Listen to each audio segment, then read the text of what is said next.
तो देखिए, शपथ ग्रहण को लेकर, नई सरकार की गठन को लेकर तैयारियां तेज हो चुकी हैं। लेकिन बिहार में नई सरकार का गठन कैसा होगा, स्वरूप कैसा होगा, इस पर पटना से दिल्ली तक लगातार मंथन जारी है। और ऐसे में सूत्रों के हवाले से आपके सामने बड़ी जानकारी ये रखने जा रहे हैं। कैबिनेट का संभावित फॉर्मूला क्या होगा, अब आपके सामने रख रहे हैं। देखिए, मंत्रिमंडल का संभावित फॉर्मूला सामने आ चुका है। बीजेपी 15 से 16 मंत्री इनके कोटे से हो सकते हैं। आगे बढ़ते हुए जेडीयू की तरफ से जो फॉर्मूला है वो भी आपके सामने रखने जा रहे हैं। देखिए, ये 14+1 हो सकता है, ये फॉर्मूला है। इसके बाद एलजेपी-आरबी जो घटक दल है, आरएलएम की पार्टी और हम, इन तीनों को भी शामिल किया जाएगा। एलजेपी-आरबी की बात करें, 3 मंत्री इस कोटे से हो सकते हैं। इसके बाद आरएलएम की तरफ से यानी कि कुशवाहा की पार्टी की तरफ से भी एक मंत्री मंत्रिमंडल में हो सकते हैं। इस बात की जानकारी है। कहा जा रहा है कि घटक दलों को भी महत्व दिया जाएगा और ऐसे में उपेंद्र कुशवाहा की पार्टी से एक मंत्री मंत्रिमंडल में हो सकते हैं। अब देखिए, हम की बात कर रहे हैं यानी कि मांझी की पार्टी, इनके कोटे से भी एक मंत्री हो सकते हैं। यह संभावित फॉर्मूला बता रहा है कि 6 एमएलए पर एक मंत्री का फॉर्मूला सेट हो सकता है। आगे बढ़ते हैं। बिहार में सियासी पारा चरम पर है। सीएम हाउस के बाहर सुबह से रात तक हलचल कम नहीं हो रही है। दिन भर जहां नेताओं के आने जाने का सिलसिला जारी है, वहीं शाम में भी बैठकें चल रही हैं। अब सबकी निगाहें शपथ ग्रहण समारोह पर टिकी हैं। ये लगभग मान लिया गया है कि 20 नवंबर को ही गांधी मैदान में ऐतिहासिक शपथ ग्रहण समारोह होगा और इसको लेकर तैयारियां शुरू हो चुकी हैं। डीएम ने कल से 20 नवंबर तक आम लोगों के प्रवेश पर यहां पर रोक भी लगाई है।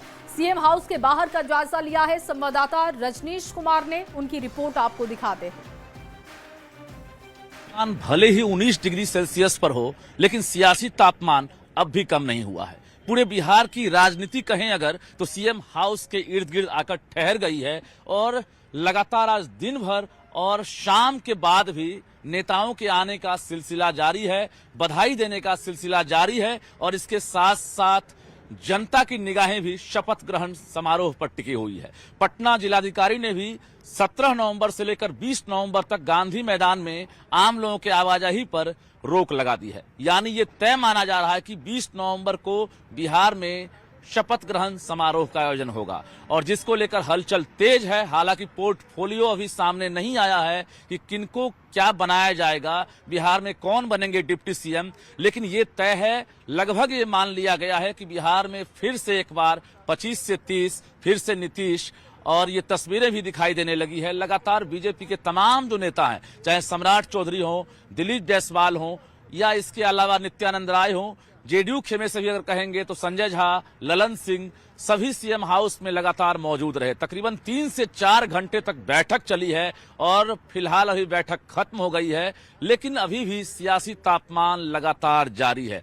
और जो 20 तारीख को शपथ ग्रहण समारोह होगा वो ऐतिहासिक होगा। पहली बार बिहार वासी गांधी मैदान में शपथ ग्रहण समारोह देख सकेंगे और इसमें भारत के प्रधानमंत्री नरेंद्र मोदी भी गवाह बनने जा रहे हैं। लगभग ये भी मान लिया गया है कि देश के कई कैबिनेट मिनिस्टर हों, बिहार भर के तमाम नेता और इसके साथ साथ खुद पीएम मोदी भी गवाह बन सकते हैं और इसकी तैयारी कर ली गई है, क्योंकि ऐतिहासिक समारोह को लेकर ही इस बार राजभवन और सीएम हाउस के बीच जो आप तस्वीरें देखते थे, ये आपको गांधी मैदान में देखने को मिलेगी और जिसको लेकर आप 2 दिन और इंतजार करेंगे। लेकिन फिलहाल धीरे धीरे तस्वीरें सामने आ रही है, लेकिन अभी ये मान लिया गया है कि 25 से 30 और फिर से नीतीश।